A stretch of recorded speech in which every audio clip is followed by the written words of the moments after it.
noite, Mendes. Muita paz para você, a sua família, para nós.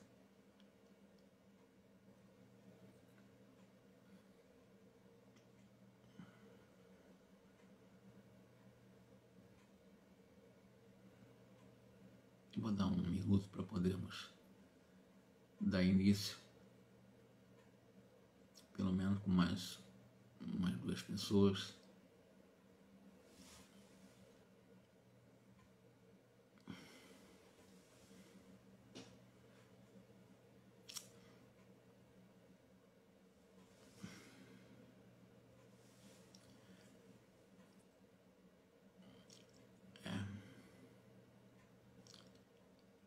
Ok, que Deus nos abençoe nessa nossa jornada de divulgação das obras de André Luiz, o Coraci Cora.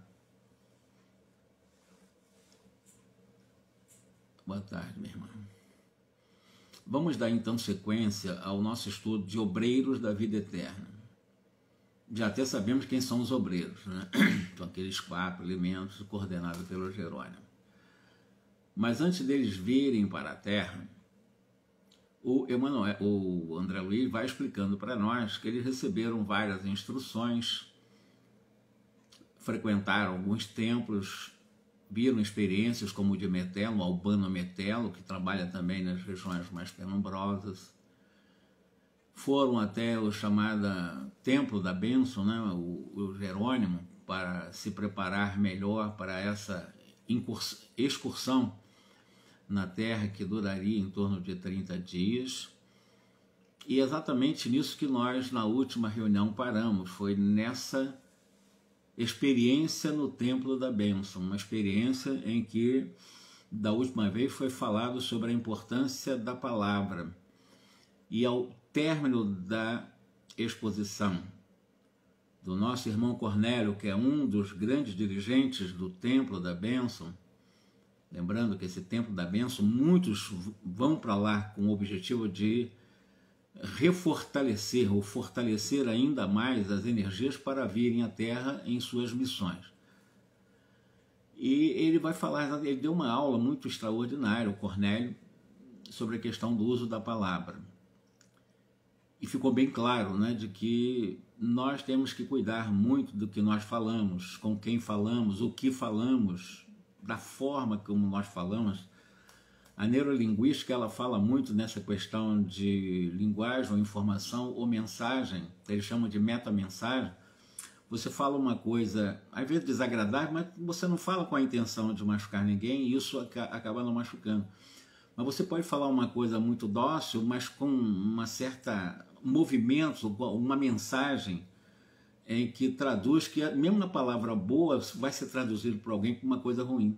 É uma meta-mensagem. Você passa a mensagem de acordo com o gesto, a forma de olhar, a forma de falar. Isso vai traduzir nessa meta-mensagem alguma coisa daquele que recebe a sua palavra. No final da sua preleção, o Cornélio diz o seguinte: a ausência de qualquer palavra menos digna e a presença contínua de fatores verbais edificantes facilitam a elaboração de forças superiores, de forças sutis. Então é o final da sua palestra quando ele vai dizer que evitarmos palavras indignas e estarmos continuamente utilizando os fatores verbais, a palavra, que edificam. Isso facilita a nossa assimilação de energias superiores para vivermos melhor aqui na Terra. Então temos que ter muito cuidado com aquilo que nós falamos. E a rigor, o que nós falamos já passou pelo pensamento. Todos os nossos pensamentos, eles geram necessariamente sentimentos. E todos os nossos sentimentos têm uma conexão imediata com as emoções. Penso, sinto e o corpo vai refletir isso através das emoções, porque toda emoção é uma sensação íntima, né? Ela é intrínseca, mas a emoção já é o reflexo do sentimento. E todo sentimento é construído pela construção do pensamento. Pelo pensamento, pelo sentimento, pelas emoções, eu posso usar um verbo adequado e inadequado. Eu posso falar bem, eu posso falar mal, eu posso falar com indignidade. Imagine que a voz, a palavra é um verdadeiro patrimônio divino e de repente estou jogando conversa fora, perdendo um tempo, e isso me será caro em algum momento. Isso, a minha própria consciência vai me cobrar isso. Nós temos que utilizar de forma inteligente esse grande patrimônio que é a forma, a maneira, o jeito e a capacidade de falar para dignificar, né? Nos dignificar, ajudando as pessoas também a encontrar o próprio caminho da sua dignificação. Nas quais os orientadores divinos encontram acessórios para se adaptarem de algum modo às nossas necessidades de edificação comum. Toda vez que eu uso palavras corretas, palavras dignas, palavras confortadoras que possam me levar, sempre haverá essa possível adaptação quase que imediata de uma energia que eu produzo para que os bons espíritos se utilizem da minha capacidade de verbalizar com sentimento elevado alguma coisa que vai ajudar alguém. Se não encarnado, desencarnado, porque nós, o que falamos, também atraímos os bons ou os maus espíritos, né? Você está sempre falando coisas boas, você vai atrair, por um processo de afinidade magnética, os bons espíritos. Se você fica sempre falando coisas que não devem, uma coisa muito comum na Terra, é um verdadeiro veneno que sai da língua, que é a fofoca, como nós dizemos, né? A maledicência. A maledicência traz doença para nós e para aqueles que são alvo das nossas também, do nosso falatório, né? A palavra não é para isso, né? A palavra é para nós edificarmos, palavra é para nós nos construirmos. Eu, particularmente, às vezes estou em certas rodas, quando eu vou a certos lugares, eu não tenho muito argumento, porque a gente sente que são conversas que não levam muito. A gente não tem nem como acrescentar alguma coisa para alimentar alguma conversa. Eu tento encontrar o que eu posso falar aqui. Porque são conversas tão, e como diz os espíritos, né, são conversas tão banais, conversas. Não, por mais que sejam aspas banalizadas, elas têm que ter um fundo de dignidade, pelo menos, né? Pode falar qualquer coisa, sim, que sejam dignas, pelo menos. Ninguém é proibido a nada. Mas tem lugares, tem pessoas que você não consegue realimentar uma conversa, porque ali só sai ou fala mal dos outros, ou fala mal da vida, fala mal de si, fala mal da família o tempo todo. Quer dizer, não está usando a palavra de forma digna, e ela vai atrair para ela exatamente as consequências de sutis vibrações, no caso aí, verdadeiros espinheiros magnéticos. Ela que está criando para ela com a palavra, né? Bom, principiando o nosso trabalho, muito simples, diz aqui o Cornélio, experimentamos lá no começo da nossa reconstrução do Templo da Bênção algumas reações apreciáveis no processo de fazer exatamente umas remodelações no Templo da Bênção. Lembrando que o Templo da Bênção é um local na jurisdição do Ministério do Auxílio, em que muitos desses obreiros, não estamos falando de obreiros da vida eterna, muitos desses obreiros vêm à Terra para 1000 tipos de trabalhos, seja com sanatório, seja nos orfanatos, nos asilos, nos hospitais, nos presídios, em vários lugares, né? Nas universidades, nas escolas, em todos os lugares. E sempre com um compromisso, né? Para os materialistas, para os ateus, para os religiosos falidos, para os líderes falidos, sempre eles estão com um tipo de uma obra para executar na Terra para estimular-nos ao nosso crescimento. E ele diz, procurava-se então aqui, as pessoas que iam buscar esse conforto, como Jerônimo, eu vou lá fazer uma prece, me fortalecer para ir para a Terra, ficar em 30 dias mais ou menos na Terra com o grupo que ele comandava, né? O André Luiz, aquele ex-padre e uma enfermeira. E ele dizia que, o Cornélio está dizendo, antigamente procurava aqui o nosso templo, né? Sem qualquer preparação íntima. As pessoas vinham aqui rezar, mas rezar de uma forma, olha que nós estamos falando em nosso lar, hein? Imagina o que acontece na Terra, porque eu estou falando numa colônia, uma cidade espiritual, numa jurisdição de um ministério, de uma região fora da Terra, né? Então eles iam para lá, mas sem preparação íntima, usando palavra. Por isso que ele usa a retórica de você usar bem a palavra, porque lá se falava muito, conversas fiadas às vezes também em nosso lar. E ele diz, os nossos amigos prosseguiam aqui em nosso lar, repetindo os cenários da vida terrena, em que os devotos, mas eu vou buscar uma igreja, vou buscar um templo, vou buscar uma catedral, vou buscar um centro, vou buscar isso, vou buscar um núcleo religioso, ele está dizendo isso. em que os devotos procuram os templos como os negociantes buscam os mercados. Quantas pessoas vão buscar os centros, sejam espíritas, sejam de umbanda, sejam de qualquer religião, seja uma igreja católica, uma igreja evangélica, muitas vezes, subconscientemente, está no subconsciente dela, ela quer fazer um negócio ali. Ela vai, mas ela vai buscar paz, sim, mas ninguém vai encontrar paz se não oferecer paz. Você não recebe aquilo que você não dá também. É a lei de afinidade, de assimilação e desassimilação. Por afinidade você atrai. Se você realmente vai com outros interesses que não seja um processo de amorosidade, respeito, de você procurar as coisas mais elevadas em você, para procurar um templo, se procurar um templo só para tentar toma lá, dá cá, é um negócio, é o que ele está dizendo assim, né? Nós vamos para um templo como se fôssemos negociantes, vamos fazer um negócio lá, eu vou fazer aqui porque eu vou receber ali, eu vou ajudar os outros muito, porque com certeza eu vou ser muito ajudado, a vida até no sentido material. É uma visão equivocada, é uma distorção religiosa. É muito comum acontecer, nós não estamos dizendo que, nós estamos assim, condenando quem faça isso, mas quem faz isso ignora que um templo não é para isso. É mais por ignorância, não é por maldade, é mais pela ignorância. E nessa ignorância nós temos que sair dela para despertar a consciência, expandir a consciência e caminharmos de uma forma mais inteligente, agora com conhecimento e com consciência ampliada. Devemos administrar, diz ele aqui, né, os dons espirituais como quem dirige em um armazém de vantagens fáceis ao personalismo inferior. Outra coisa também que acontece em muitos templos religiosos. As pessoas buscam os templos ou para obediência, naqueles supostos representantes de Deus na Terra. Eu digo suposto porque todos nós somos representantes. Não tem aquele que é mais qualificado ou menos qualificado. Todos nós somos representantes de Deus porque nós somos criaturas de Deus. Não, aquele eu recebi uma procuração de Deus, então eu aqui represento Deus na Terra. Isso é meio estranho. Para o mundo de 2021 é muito estranho esse tipo de comportamento ainda. Mas eu vou fazer uma digressãozinha. Eu estava lendo hoje ainda um trabalho feito por um grande médico, o Dr. Alírio Cerqueira Filho. É o meu grande guru, é o meu grande professor, meu grande instrutor de alguns anos. Ele é psiquiatra. E ele vem buscar para nós alguns tipos de reflexões sobre esse comportamento inadequado de buscarmos as religiões ou que as religiões, em algum nível, nos prejudicam em nossa liberdade. E ele vai buscar um livro que foi escrito por Albert Einstein.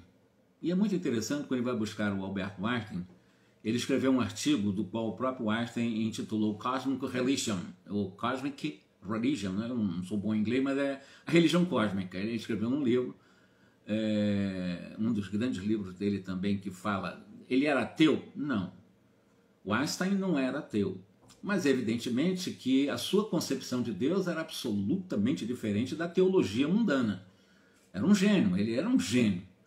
E na sua genialidade ele escreveu esse artigo, né, que exatamente ele vai propor uma ideia de níveis religiosos ou de religiões na Terra, com 3 níveis, mas explicando exatamente de uma forma muito racional, muito lógica, desconstruindo os dogmas, essas hierarquizações, esses representantes divinos, né? Muitos de grupos sacerdotais que acabam impondo aquilo que eles mesmos não fazem, né? Quer dizer, impondo o comportamento que eles mesmos não se comportam como tais. E ele vai dizendo, o Einstein, né?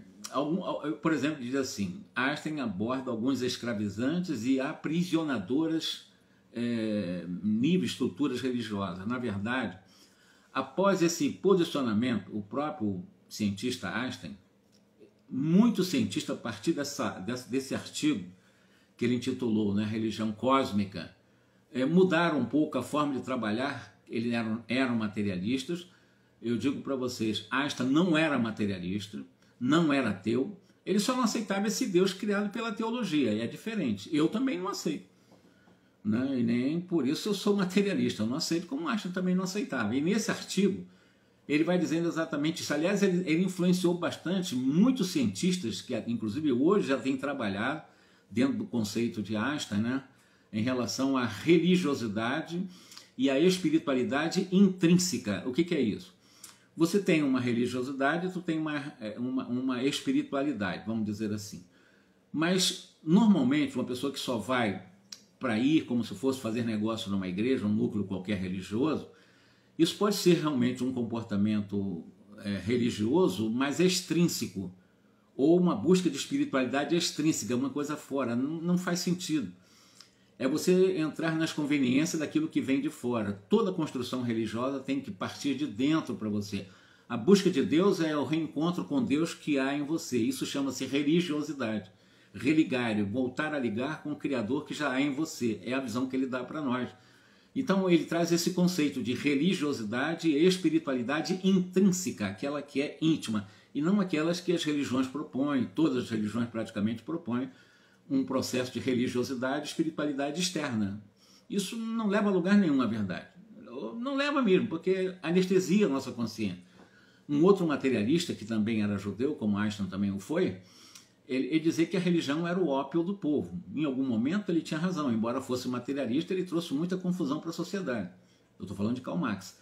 Mas ele dizia, porque ele percebia isso, a religião era um verdadeiro narcótico da consciência. As religiões estabelecidas, e foi mesmo o segundo, primeiro estado lá na França, antes da Revolução Francesa, a religião era um verdadeiro narcótico. Na realidade, a religião de Roma ela acabou criando todo o tecido da sociedade ocidental. Nós somos exatamente herança do que eles fizeram lá na Europa, que nossa cultura aqui é eurocêntrica, né? Isso é um atraso muito grande para a nossa vida espiritual, não tenho dúvida disso. Então ele vai falar, o Einstein, ele aborda a questão dessa religiosidade intrínseca como sendo a nossa comunhão perfeita com Deus. Mas que Deus? Deus criado por religião A, B ou C? Deus criado por aquela doutrina? Deus com feições humanas, Deus antropomórfico, o Deus antigo dos egípcios ou dos gregos, dos hindus, dos chineses? Que Deus? Deus, para nós espírita, e isso basta filosoficamente, Deus é inteligência suprema e causa primária de todas as coisas. Filosoficamente nós entendemos que Deus é tudo, é inteligência maior e causa de tudo, né? O resto todos nós somos efeitos, né? Ele que é o Criador, é o incriado. E dentro dessa visão filosófica, Deus para nós não tem configurações humanas nenhuma. Embora nós tenhamos sido criados à imagem e semelhança dele, como fala exatamente o Moisés. O que é isso? Nós já trazemos o DNA da perfeição. Não somos perfeitos, nós estamos em aperfeiçoamento. Nós, nesse momento, estamos em processo de aperfeiçoamento. Nós chegaremos à pura e eterna felicidade em nossa relativa perfeição, com os milhões e trilhões de anos para frente. Sim, nós fomos criados para isso. Mas a imagem e semelhança de Deus quer dizer que nós já trazemos a fagulha, a chama de Deus em nós. Como Jesus disse que vós sois deuses, porque nós realmente já trazemos o divino em nós. Nós não somos maus, nós, na realidade, podemos praticar transitoriamente a maldade. Mas em nossa essência permanecemos com essa luz, porque se somos criados à imagem e semelhança de Deus, nós já trazemos exatamente, essencialmente o divino em nós. Então, para nós encontrarmos Deus, precisamos de tantos intermediários assim, tantos sacerdotes para encontrar Deus, quando Deus está já em mim próprio, como criatura que sou. E eu sempre digo que Deus nos criou para presentear todo o universo. Então eu já trago Deus em mim. O que eu preciso aprender é encontrar o divino em mim sem criar nenhum tipo de forma através das suas leis da minha consciência, e da consciência de cada um. Porque Deus se manifesta exatamente na sua criação através das leis que ele estabeleceu para a criação. Então Deus já está em mim, Deus está em cada um de nós, porque é um dos atributos de Deus, exatamente a onipresença. E diz o Einstein, sem intermediários, né? Buscamos Deus cósmico, né? Esse Deus maravilhoso, cósmico, o interno, o intrínseco, né? Sem intermediário, sem qualquer prática de trocas mercantilistas, porque tem muita gente que quer encontrar Deus ou pedir perdão para Deus fazendo promessas, pagando isso, pagando aquilo, caprichando o sofrimento para poder realmente, ó Deus, eu estou sofrendo muito, agora eu estou me purificando. Sofrimento não purifica ninguém. Sofrimento não ilumina ninguém. Sofrimento só maltrata quem está sofrendo. Na realidade, o sofrimento já é uma rebeldia. O sofrimento é a inaceitação da dor. A dor é aquilo que nos impulsiona para frente. Quando eu não aceito a dor, eu transformo em sofrimento. Isso é rebeldia. Sofrimento faz parte do nosso crescimento. Não tem como fugir disso. Nós somos num mundo de expiação e prova. Nós somos seres imperfeitos. Somos seres de terceira ordem, de 10ª classe. Nós estamos lá embaixo, né? né, em relação a esse tabelamento de evolução ou de ordem evolutiva dos espíritos, nós ainda estamos cá embaixo. Aí as pessoas não querem. O sofrimento é rebeldia, o sofrimento é criado pelo sofredor. Então eu não tenho que transformar a dor em sofrimento, eu tenho que conviver com a dor e saber administrar a dor amorosamente, sabendo que o Criador já está em mim pela sua onipresença. Mas voltando ao Einstein, nós não precisamos de intermediários, sem qualquer prática, não precisamos de prática dessas trocas mercantilísticas. A própria simonia, na época da Idade Média, o que era a simonia? Né? Aqueles pactos vergonhosos, aquelas promessas vãs, ou seja, as pessoas realmente, o clero, de uma forma, comprava ou vendia indulgências, que são os perdões. Olha, eu vou tirar você do inferno, tá? Me dá 10 aqui que eu te tiro do inferno e coloco pelo menos no purgatório para depois te enviar para o céu. São negociatas, se fazia isso, muito se fez isso na Idade Média durante várias e várias centenas de anos, né? Além das vendas dos sacramentos, das bonificações eclesiásticas, que você realmente pagava para chegar a cargo de cardeais ou de bispo e tal, não, eu vou pagar, eu quero esse cargo. Se fazia isso dentro da igreja de Roma, no Ocidente, lá na Europa. Mas não somente isso, isso aí, nós hoje estamos na idade contemporânea, mas mentalmente, muitos seres humanos ainda vivem uma idade medieval. Ainda fica com medo do pecado, tem que sofrer muito para agradar a Deus. Deus não está querendo que nós soframos. Deus, ele nos ama.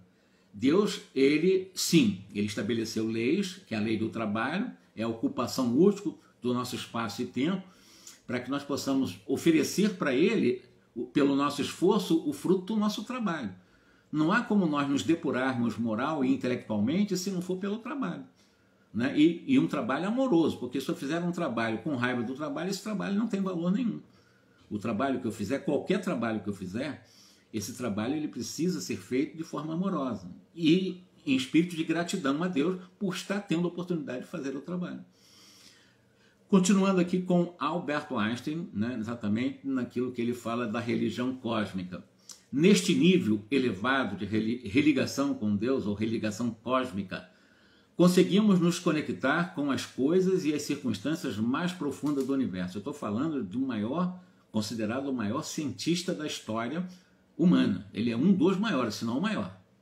E ele continua: construímos com liberdade uma relação profundamente harmoniosa ante as leis do universo, a partir da qual nos abastecemos da energia amorosa do Criador. Atualmente, diz ele, já é um conceito habitual de vários cientistas pelo mundo, no mundo de hoje, principalmente no campo da psicologia, no campo da psiquiatria, esses termos de religião universal ou religião cósmica. Não é a religião A, B ou C. É a religião que está dentro de nós. É a religiosidade intrínseca. É a espiritualidade intrínseca. Todos os seres humanos precisam da religiosidade, não de religião. Não precisamos de nenhuma religião. Mas religiosidade é importante. A religiosidade é essa capacidade que temos, todos nós, de nos religar com o Criador que já há em nós, dentro ou intrínseca também nas leis que estão em nossa consciência. Exatamente onde nós podemos encontrar o Criador. E se Deus precisa ser amado como o primeiro mandamento, como disse Jesus, ora, se Deus já está em suas leis, embora não seja a lei, porque Ele é o Criador da lei, eu amando as leis que estão na minha consciência, estou amando Deus, já diretamente. Então amar a Deus é amar esse Criador em mim, amando-me para amar o próximo. Isso é filosófico. E foi Jesus que ensinou. Como é que eu vou amar alguém sem me amar? E como é que eu vou me amar sem saber que o divino já está em mim? Eu já sou uma fagulha divina porque eu fui criado à imagem e semelhança dele. Então eu começo a compreender que realmente Jesus disse a verdade, nós somos deuses. Eu preciso aprender a iluminar a minha luz, que brilhe a vossa luz. Eu tenho que fazer isso pelo trabalho. Brilhar a minha luz, porque nós somos a luz do mundo. Né? Voltando ao Albert Einstein, numa relação de subnível, o cientista Albert Einstein denominou a religião do medo, que é a religião de hoje, quase elas metem medo demais. Olha, você dá 10%, senão você vai para o inferno. Vai 10% que senão o Satanás vai te pegar. São ameaças. Aí você dá com medo do Satanás ou com medo de ir para o inferno, porque aquele líder religioso disse isso. Quer dizer, você fica amarrado, você fica aprisionado a esses líderes, a essas religiões. Eu repito, nós temos necessidade de religiosidade, no sentido de religiosidade intrínseca, íntima, de nós nos religarmos com o Criador que já está em nós, já há em nós as suas leis. Né? A religião, ela vem de fora, ela está fora de mim. Ela pode ser importante para me dar algumas informações, mas a maior informação que eu tenho sobre Deus está na minha consciência, nas leis que ali estão. E ele vai dizendo exatamente isso, né? A humanidade teme a Deus, rende culto a um Deus supostamente para ser protegido das tribulações da vida por medo das punições. Então as pessoas reverenciam Deus por medo de ser punido, por medo de ser castigado. Isso é uma mente medieval. E muita gente tem medo de ser castigado, como se Deus castigasse. Como se Deus tivesse o prazer de pegar o chicote, chicotear as suas criaturas. Isso são as teologias que criaram. Isso aprisiona, isso escraviza, não nos liberta. Isso não faz com que nós expandamos a nossa capacidade de raciocínio como um Alberto Einstein. Não qualquer um, uma pessoa que sabia que estava falando e com muita autoridade para falar. E ele continua, no outro desnível de subserviência, o Einstein denominou de religião da angústia. O que seria a religião da angústia? É exatamente aquela totalmente manipuladora, aquela que manipula pelas castas sacerdotais, a estrutura de sacerdote, em suas várias hierarquias, né? E essas castas sacerdotais que teriam esses poderes de fazer uma intervenção direta junto a Deus, né? Ou seja, eu represento Deus, eles acreditam nisso mesmo, eu sou o representante de Deus, eu tenho uma procuração de Deus aqui, está até reconhecido firme, eles acreditam nisso, subconscientemente. Eu estou falando metaforicamente, mas no subconsciente eles se consideram como essa ponte, né, entre os homens e Deus. É uma crença, mas é uma crença escravizante. É uma crença não libertadora. A verdade é essa. Considerando essa realidade, né, esses sacerdotes, esses poderes de fazer essas intervenções, fazendo um pedido, um requerimento junto a Deus para me perdoar, para me colocar no purgatório, me paga 10 aqui, tem essas coisas também, que é o 10%, né? De intervir junto a Deus para libertar as pessoas das angústias sociais. Por isso que ele chama um dos níveis das religiões é a religião da angústia. Porque supostamente esses representantes de Deus aqui na Terra, eles seriam aqueles que teriam a capacidade de fazer uma intervenção junto a Deus para tirar a angústia nossa, sobretudo a angústia da vida na sociedade. Que poder que essas pessoas têm? Todo o poder está em nós, né? Todo o poder está em mim. Porque Deus está em mim. Eu não preciso dos templos, eu não preciso das imagens, eu não preciso de nenhum sacerdote. Eles podem ser importantes em algum momento, como irmãos, estão em crescimento, mas Deus já está em mim. Né? E você, Jorge, está fazendo uma... Eu estou lendo, eu estou transmitindo e retransmitindo mensagem, eu não sou sacerdote. Eu sou um irmão igual a todos que estão aqui, que vão assistir mais tarde, somos irmãos iguais. Eu pesquiso para ler para poder mostrar e tentar ajudar num convite a despertar a consciência para uma outra realidade. Sem medo de pecar, até porque nós pecamos no sentido bem metafórico, né? Errar, nós erramos o tempo todo. Por quê? Porque somos seres imperfeitos. Só não erraria se eu fosse um ser perfeito. Se eu fosse ser perfeito, não estaria na Terra, estaria entre os anjos. Nós estamos na Terra. O erro faz parte do nosso crescimento também. Eu não tenho que transformar o erro num processo autopunitivo e macerar o meu corpo para dizer que eu vou agradar a Deus, porque eu errei, e eu errei, tenho que sofrer muito para poder pagar o erro. Deus não está me cobrando nada. Eu tenho que reparar o erro, mas reparar o erro perante a minha consciência, só isso. É claro, só isso não, isso dá trabalho, né? Porque você tem que se amar, você tem que se respeitar, você tem que se valorizar, né? Você tem que criar autoconfiança em você tem que se autoestimar, sempre um trabalho dentro de você. Ainda ele, nas características da religiosidade intrínseca, Einstein nomia a religião cósmica. E é muito difícil transmitir esse sentimento cósmico a alguém completamente encabrestado, preso, chumbado, algemado aos dogmas. Há pessoas que ainda acreditam nas forças com respeito que nós temos, mas ainda acreditam, porque não explicaram para ela que isso não se fundamenta em alguma coisa que Deus vai exigir. Não, eu vou acender uma vela para iluminar meu caminho. Isso não se fundamenta em nada, são rituais, são encabrestamentos dogmáticos, que aos poucos nós vamos, aos poucos, ninguém está impondo nada. O que a pessoa achar que deve fazer, faz para o resto da vida. Essa liberdade ela tem, mas isso aí não significa despertamento consciente. Na realidade, se eu quero supostamente acender uma vela, por que não acender através de uma oração, né? E essa prece tem um poder não só de acender uma luzinha de uma chama de uma vela, mas até mesmo de holofotes com vários megawatts de poder, né? De iluminar não só a estrada, mas cidades inteiras com uma oração. Está tudo dentro de mim, não preciso dessas coisas externas. É isso que está sendo explicado aqui também.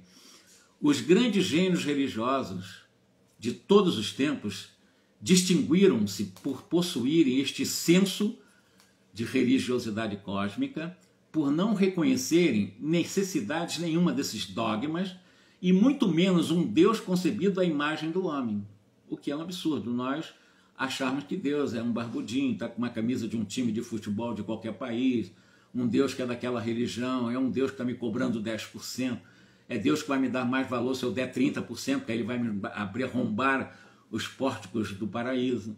Quer dizer, mas é um Deus muito estranho. É um Deus que traz alienação, traz escravização, vai me escravizar. Esse não é Deus. Isso é um Deus criado pelo homem, como dizia Voltaire, né? Eu não acredito nesse Deus que o homem criou. Eu acredito no Deus que criou o homem. É uma frase tradicional do próprio Voltaire, ou atribuído a ele. Por isso, nenhuma igreja tradicional aceita essa ideia de Albert Einstein. Porque é tido como ateu, é tido como herege, é tido como não está com nada, porque ele está nos ensinando a raciocinar. Não ficarmos cabrestados, aquela obediência, aquela resignação, olha, obedeça à igreja que você vai para o céu. Não faz sentido mais isso. Para nós não faz mais sentido, embora milhões e milhões e milhões de pessoas ainda acreditam nisso.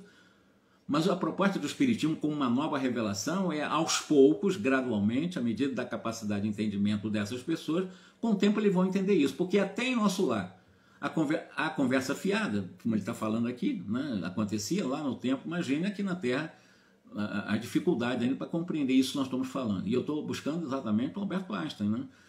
O genial físico assevera que é precisamente entre os denominados heréticos, aqueles que não aceitam esses cânones da estrutura dogmática, né, de todos os tempos, que encontramos homens que foram inspirados por essa elevada experiência religiosa cósmica ou religiosidade intrínseca. E ele nós temos nomes de seres que conseguiram viver isso. Mas quando eles conseguiram viver essa religião cósmica, ou essa religiosidade cósmica, eles foram considerados, em muitos casos, como ateus, materialistas, desequilibrados, desunidos, desrespeitadores, não respeitam a fé dos outros, aquelas coisas todinhas que a gente conhece, esses chavões que os líderes religiosos utilizam. Ou então, às vezes, que é santos. Não está vinculado a nenhuma religião, então ou é uma coisa ou outra, são dois extremos. Né? Por este ângulo, homens como, por exemplo, Demócrito, o grande Francisco de Assis, Spinoza, o grande também pensador Spinoza, foi um grande inspirador de Albert Einstein também, né? Eles se assemelham em abordagem diferente, né? Como o Demócrito abordou de uma forma diferente a visão da vida, o Francisco de Assis. Francisco de Assis, ele amava uma flor, ele amava um animal, ele amava os bichinhos, ele amava o sol, a lua. Esse amor é cósmico. Esse amor seria uma heresia para essa religião tradicional. Esse amor que o Francisco de Assis trouxe é um amor que mostra para nós, embora para esse religioso, ele está fora da tradição desse amor que eles pregam. É um amor às coisas, amor à vida, porque ele vê Deus nas plantas, vê Deus nos mosquitos, vê Deus em tudo. Isso é maravilhoso. Quem consegue esse nível de autonomia para poder ver Deus nessas condições todas, está bem evoluído, né? E já não é à toa que me dizem e afirmam ser ele a reencarnação do grande discípulo amado de Jesus, João o Evangelista. Bom, não vem ao caso, não é para nós hoje falarmos sobre isso. Como pode o sentimento religioso cósmico ser comunicado de uma pessoa a uma outra pessoa num processo de proselitismo, né, ou catequese, se não conduz a nenhuma noção definida ou ilimitante de Deus ou de alguma teologia? Como é que você vai falar dessa religião que o Einstein prega, né, uma religião que você não precisa dessas devoções externas, é todo um trabalho interno, se você não tem um sacerdote, não tem uma igreja, né, não tem rituais, as pessoas não vão entender. As pessoas acham que isso é uma heresia, está delirando, porque essas pessoas são escravas aos seus dogmas, são escravas às suas crenças limitantes, são escravas aos seus valores limitantes, embora os princípios estejam ali, mas eles estão presos, escravizados, algemados às suas crenças limitadoras, né, e os seus valores também limitantes. O homem que está profundamente convencido da função universal da lei de causalidade não pode, em situação alguma, isso é Einstein falando, considerar a ideia de um ser, como Deus, né, que interfere nos cursos dos acontecimentos mais comezinhos, como se Deus estivesse em cada momento da minha vida vendo o que eu estou pensando, eu falei uma besteirinha aqui, pensei uma besteirinha aqui, Deus vai me castigar. Poxa, o que é isso? Que Deus é esse? Embora Deus, na sua onipresença, está do verme ao arcanjo, isso é fato, mas como se Deus estivesse fazendo uma interferência ou buscando alguns intermediários para interferir naquilo que eu penso, naquilo que eu falo. Todo esse processo tem que ser de autoconsciência, despertamento de consciência, para que eu possa, eu próprio, me avaliar e ver até onde eu estou caminhando, onde eu posso caminhar no limite das minhas forças. E não precisando de bengalas, né, de pessoas que... mas estuda muito filosofia, estuda muito teologia. Ele é um representante de Deus. Essa é a chamada, como eu disse, com todo o respeito que nós temos, né? Quem foi que disse que realmente ele é o verdadeiro representante de Deus? É aquela pessoa lavadeira, aquela que não teve condição de estudar, está lá numa favela em várias partes do mundo, até no Rio de Janeiro, no meio daquele em que o tráfico toma conta, que você não tem liberdade para nada, mas ela está trabalhando lá, ela está lendo, está emitindo energias positivas para as pessoas chegam perto dela, recebem o impacto. Quem é que vale mais nesse processo? É aquele que estudou muito, que aparentemente é um representante de Deus, ou aquela analfabeta que vive nessas pobrezas, mas uma irradiação de luz que transforma vidas? É só a gente usar o raciocínio, né? O que vale é o comportamento, não são títulos, nem o conhecimento tão exagerado assim, supostamente de Deus. De modo algum pode conceber deuses, ou pelo menos um Deus que recompensa e castiga. Uma outra fala que ele usa no seu artigo. Deus que recompensa e Deus que castiga. Deus não recompensa e Deus não castiga. Deus não pune, Deus também não premia. Deus é. Deus não teve passado, Deus não terá futuro, porque Deus é incriado, Deus é um agora, Deus é o presente permanente, Deus é um presente para nós. Porque se ele não tem passado, não tem futuro, Deus é o agora, Deus está em mim agora. Deus, ele é o presente eterno, é o presentismo, né? É um presente permanente. Então, eu não preciso buscar Deus no amanhã e nem ficar pensando num Deus que eu feri ontem. Deus é um aqui e agora. É só começar a construir esse Deus do aqui e agora, do momento que eu estou vivendo, a gente vai estar em contato com ele direto, sem intermediário. E sem um Deus que compensa ou recompensa ou castiga. Isso não existe. Nós aqui criamos leis de castigo, de suposta recompensa por causa do nosso ego, né? Um ego negativo, diga-se de passagem. Já que o homem é regido pelos códigos morais de leis da consciência, por este motivo, historicamente, a ciência foi acusada de prejudicar a moral, contudo. Isso é um grande equívoco dos religiosos. Por isso que a ciência se tornou mais materialista, porque eles não conseguiram encontrar uma ligação, né, entre ciência e razão, entre razão e fé. Uma fé caduca, uma fé que recompensa ou castiga, uma fé que te proíbe isso, uma fé que te impõe aquilo, uma fé que te coloca supostos representantes com procurações e tudo de Deus na terra. Isso não é fé. Isso é uma irracionalidade de uma crença. É uma crença limitante, é uma crença escravizante, é uma crença que não me dá liberdade para poder eu ser eu mesmo, com erros e com acerto, porque eu já sou Deus. Com D minúsculo, é bem verdade, porque eu não sou criador, sou criatura, mas sou co-criador, porque Jesus é filho de Deus e é um co-criador. E Jesus é um construtor, é fundador, é um co-criador de um sistema planetário, ou pelo menos de um componente de um sistema planetário. E nós chegaremos a isso também, mais cedo ou mais tarde. Eu digo bilhões, trilhões de anos, ou mais do que isso, não importa. Nós fomos criados para isso. É isso que nós temos que colocar em nós. Nós somos mais do que nós achamos que somos. Não tem que nos diminuir, não, que eu sou pecador, que aquela região vai me jogar no inferno, ou então vou pagar para me jogar no purgatório, no mínimo para eu ir para o céu. São construções medievais, né? Ou até antes disso. Né? E como o comportamento moral do homem se fundamenta eficazmente sobre a simpatia e os compromissos sociais, de modo algum implica uma base religiosa, teológica e dogmática. Ou seja, se o nosso comportamento intelecto e moral, né, se fundamenta em termos de evolução para harmonizar a vida na sociedade, a rigor, isso Einstein que fala, e eu até concordo com ele. Qual seria a importância de uma base religiosa, teológica e dogmática? Nenhuma. Absolutamente nenhuma. Até porque a Primeira e Segunda Guerra Mundial, bem recentemente ocorrida, foram exatamente entre cristãos que frequentavam a igreja. Iam para a igreja, quantos padres iam lá, realmente abençoavam aqueles canhões que iam explodir outras cidades. Não, está abençoada. Metralhadoras abençoadas. O que é isso? É isso que fizeram com a nossa mente. Né? A nossa mente ficou aleijada. Nós temos, o Espiritismo é a doutrina da consolação, da renovação da nossa consciência. É um convite a nós encontrarmos o caminho em nós do despertamento da nossa consciência. E aqui, voltando ainda agora ao Carnelli, eu fiz essa digressão com Einstein, porque ele tem toda a razão naquilo que ele está ensinando ali. Ele vai dizer o seguinte: desde o primeiro dia, porém, que o Cornélio assumiu o templo da bênção, né, amparados na delegação de competência que nos foi concedida, nós golpeamos fundo o velho hábito religioso teológico de negociatas. É isso que ele diz no livro, nesse capítulo que nós estamos analisando em sua terceira parte. Então ele está dizendo, nós batemos de frente, vamos acabar com esses hábitos antigos, teológicos, estranhos, de narcotização teológica ou dogmática. As pessoas iam conversar fiado lá no templo, com muitas igrejas ainda, as pessoas vão para ver o vestido mais bonito, a calça mais bonita, aquele cidadão é mais feio, mais bonito, aquele que carro bonito, as pessoas vão para ver as coisas das pessoas nos meios religiosos. Que tipo de prática religiosa é essa? Aonde vai levar aonde essa pessoa quer chegar com esse tipo de auto-engano, né? É isso que ele chamou a atenção. Lá, eles conseguiram controlar isso. Aqui, não. Eu estou dizendo para vocês uma lição dada por Cornélio num tempo importante ligado a uma jurisdição de um ministério de nosso lar. E ele continua. Durante alguns dias gastamos tempo ensinando. O que nós ensinamos aqui? Para os que vão nos buscar, para se fortalecer, para fazer um trabalho exatamente na terra.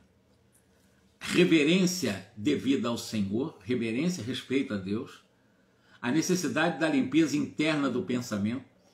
Adianta você buscar um templo religioso e mantendo os toques dos pensamentos contra as pessoas e contra si mesmo? Claro que não. Se você vai a um templo, se prepare para ir para o templo, né? Se você vai a qualquer núcleo religioso, se prepare para isso. Não adianta você ir lá totalmente sujo, achar que vai se limpar lá e vai sair de limpo, não. Você procure antes ir se limpando para chegar lá apenas fazer o remate da limpeza e sair de lá, aí sim, mais limpo. Porque tem pessoas que sujo e mantém-se sujo lá dentro, ou falando mal dos outros, ou pensando mal dos outros, ou fazendo esse tipo de visualização comparativa de carros bonitos, de beleza física, de roupa bonita e tal, no núcleo religioso. Sempre com palavras mal colocadas, indignas. Se não verbalizadas, pelo menos pensadas. Temos que cuidar do nosso pensamento. Limpeza interna do pensamento é uma das características de ensinamentos dado para destruição de velhos hábitos teológicos que ainda existiam lá em nosso lar. Imagine aqui na Terra como isso não está meio estranho também para vencer.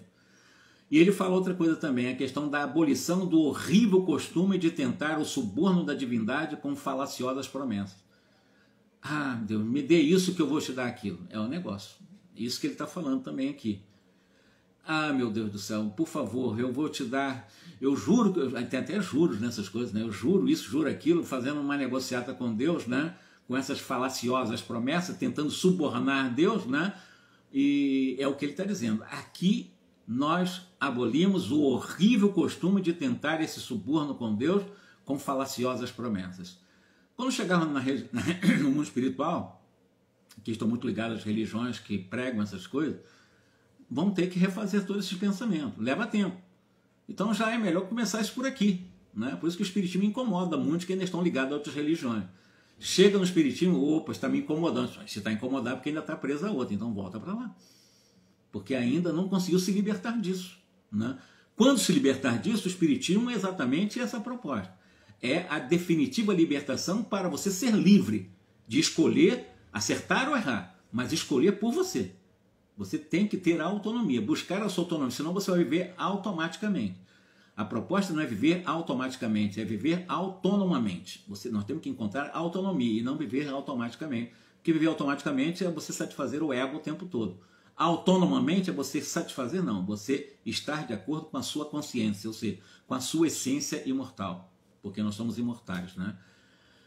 E quando sentimos conscienciosamente que as lições estavam findas, diz lá o André Luiz, iniciamos uma aplicação de medidas retificadoras, ainda o Cornélio.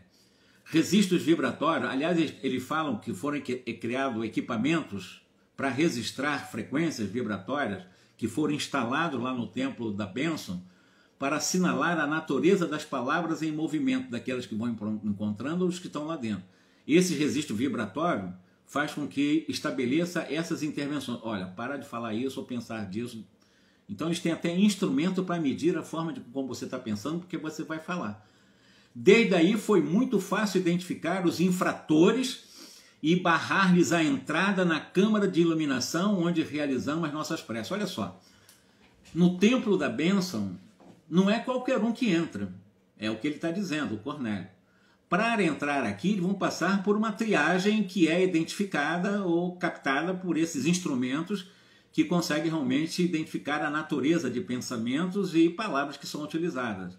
E desde que eles começaram a aplicar esses processos de fazer uma avaliação de pensamento, palavras, etc., daqueles desencarnados que Olha, eu estou falando de desencarnados que viriam para a Terra com algum tipo de missão. Veja como isso não é tão simples assim para nós acharmos que do dia que não estalar de dedo nós vamos conseguir. Não. Nós estamos apenas informando. Agora temos que sentir a informação para vivenciar a informação. Desde aí, diz o Cornélio, foi muito fácil identificar os infratores, aqueles que estão sempre pensando coisa ruim e falando coisa ruim, e barrar-lhes a entrada, pelo menos na câmara de iluminação onde realizamos as nossas preces. Aqui não. Aqui, onde nós realizamos as nossas preces, que é a câmara de iluminação, só quem está com pensamentos elevados, aquele que se esforça para ter o pensamento elevado e que já usam palavras dignas, sem o qual está barrado, não entra. Detalhe, não é qualquer um que entra. Aliás, até em nosso lar, eu estou aqui, tem pessoas que estão dormindo, sonhei, eu fui em nosso lar, não é assim. Eu posso até dormir, desdobrar-me do corpo, semi-liberto do corpo, se tiver autorização para ir a uma cidade espiritual, não é eu vou lá porque eu quero. Eu tenho que ser autorizado para entrar numa cidade como qualquer cidade espiritual. As coisas não é assim como nós queremos, existem regras, existem lógicas, existem tudo para que realmente haja harmonia entre nós. E o cumprimento da lei divina da consciência. Observando talvez que alguns de nós faziam certas considerações mentais, diz o André Luiz, aí o Cornélio observou: cremos desnecessária qualquer alusão ao imperativo dos pensamentos limpos. Então o Cornélio disse: olha, vocês que estão aqui agora, vão rezar lá com Jerônimo, eu acho que eu não vou repetir, né, da necessidade dos pensamentos puros. Vocês vão fazer uma prece, vão para uma câmara de iluminação, vão se preparar para tarefas importantes na Terra. Vocês precisam estar com pensamentos elevados. É isso que o Cornélio está falando para ele. Quem busca uma casa especializada em abençoar, que é o caso do Templo da Bênção, né, não pode hospedar ideias de ódio ou maldição. Ódio ou maldição pode não ser aos outros, mas eu posso ter ódio a mim quando eu me rejeito. É uma das gradações do ódio, né, quando eu estou me rejeitando, quando eu não gosto de mim, quando eu acho que eu não sou capaz, que eu não dou conta, que eu sou um lixo. Isso aí já é um movimento de desamor a mim. Quando Jesus disse que eu preciso me amar o próximo como devo me amar. O convite é o alto amor. Eu não tenho que me desamar, eu tenho que me amar, né? E é isso que ele explica para nós também. Compreendemos prontamente a finalidade do ensino indireto e delicado e calmo, né? E calamos-nos todos prevenidos quanto à necessidade de resguardar a mente contra as velhas sugestões do mal. Eu vou parar por aqui, deixando para que nós possamos continuar, porque eu gosto de refletir cada frase, cada palavra, cada reflexão em que esses grandes baluartes, digamos assim, do Espiritismo, através de André Luiz, estão trazendo para nós. Na quarta-feira eu vou dar continuidade, porque ele vai entrar agora num campo em que entra até a especialização do psicanalista, do psiquiatra. Vamos começar agora com o psiquiatra, que ele percebeu que a psicanálise do qual ele era formado, extremamente limitada para explicar as razões de vários distúrbios mentais, e ele foi um grande psicanalista, era médico, especialista na psicanálise de Freud, mas ele viu Freud desse tamaninho, diante da realidade da nossa transcendência. E vamos deixar para quarta-feira explicar mais essa questão da psicanálise, etc, etc. Aí ele vai começando a adentrar numa área interessante em relação até a essas questões no campo do tratamento das pessoas com distúrbios mentais, etc. É o que nós vamos falar na próxima quarta-feira, ok? Porque da última vez eu não consegui gravar a live, perdi uma live, tive que refazer, não ficou como eu gostaria. Aqui eu estou fazendo com acompanhamento, com vibrações boas, porque vocês não estão sozinhos, vocês têm os companheiros espirituais ao lado de vocês que me ajudam também, eu também, minha família também. Isso ajuda muito nesse momento, nessas lives, né? Essa live não é em vão, essa live ela permanece, então os espíritos também aproveitam. Inclusive espíritos que precisam aprender essas coisas. Nos acompanham e conosco aprendem também. Se eu estou ouvindo, eles estão aprendendo comigo. Isso é importante também dizer. Uma ótima noite para vocês, um ótimo final de semana, gratidão também, e que possamos, quarta-feira, dar continuidade ainda. Ainda estamos no segundo capítulo, mas não estou preocupado com o capítulo, estou preocupado com os conceitos, com as reflexões conceituais, né? Uma boa noite para vocês também. Muitíssimo obrigado.